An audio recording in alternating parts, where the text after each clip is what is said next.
हमार पहिल का सवाल। बोला बोला। कौना चीज के आरी आरी हो खेला हो बाल, तू बताई हो देता ना, तू बताई हो देता ना, सुना दे बरू हमार, तू बताई हो देता ना।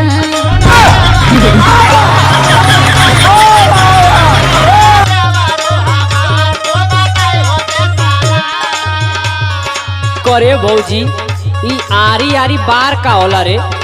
माने आज ले है जब ना जान पहिला तो झूठे ना पढ़ाई करे जाता रहो।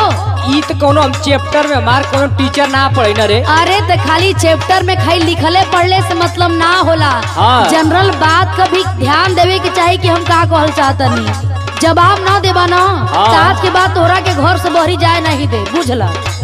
तोरे सवाल का जवाब तो दे के जाई। हाँ ले सुन। हाँ बोला। अखिया के यारी यारी हो खेला हो बार भौजी।